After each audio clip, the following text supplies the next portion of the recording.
We cannot let Iran have a nuclear weapon. Dust, you know what the nuclear dust is? በዛሬው ዓለም ዩራኒየም ከማዕድንነት አልፎ የሀያላን መንግስታት የስትራቴጂክ መለኪያ የኢኮኖሚ ጥንካሬና የብሔራዊ ደህንነት ወሳኝ ምሰሶ ሆኗል።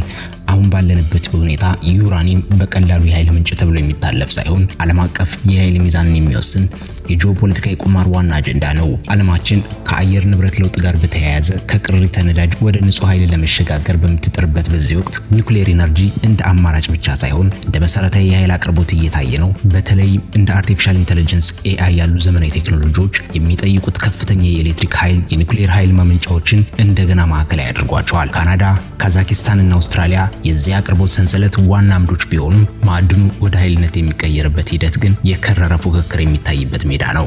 ዛሬ ዩራኒየም በገበያ ላይ የሚንቀሳቀሰው በንግድ ስሌት ብቻ ሳይሆን በፖለቲካ ያስተላለፍ ነው። በሩሲያና በምዕራቡ ዓለም መካከል ያለው ውጥረት የኒውክሌር ነዳጅ አቅርቦትን እንደ ፖለቲካዊ መሳሪያ እንዲጠቀምበት አድርጓል። ብዙዎቹ የምዕራብ ሀገራት ለዓመታት ጥገኛ የነበሩበት የሩሲያ የዩራኒየም ማበልጸጊያ አገልግሎት አሁን በስጋት ታይቷል። በዚህ ምክንያት አሜሪካና ሌሎች ምዕራባውያን ሀገራት የራሳቸውን የነዳጅ አቅርቦት ሰንሰለት ለመገንባት ከፍተኛ በጀት እየመደቡ ይገኛሉ። ይህ ማለት ዩራኒየም አሁን የገበያ ዋጋ ብቻ ሳይሆን የደህንነት ዋጋ አለው። በሳይንሳዊ አነጋገር ከ3 እስከ 5 በመቶ ማበልጸግ የኤሌክትሪክ መብራት ምንጭ ነው። ነገር ግን ይህ ሂደት ወደ 90 በመቶ ሲጠጋ የኃይል ምንጭነቱ ወደ አጥፊ ኃይልነት ይለወጣል።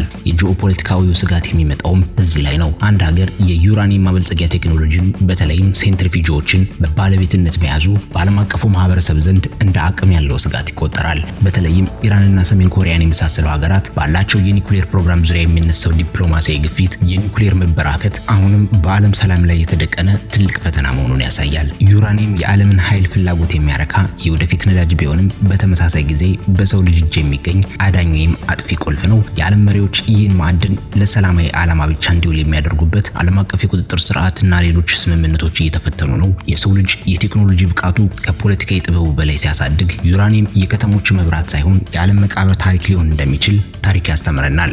በዓለም ዙሪያ የኒውክሌር ኃይል ለኤሌክትሪክ ፍላጎት ማደጉ ወሳኝ ቢሆንም የኒውክሌር መበራከት አደጋን ለመቀነስ ዓለም አቀፍ ተቋማት ያላቸው ስልጣን ብቻ በቂ ነው ተብሎ አይታሰብም። የዛሬን በዚህ ያበቃን። ስለተከታተላችሁ እናመሰግናለን።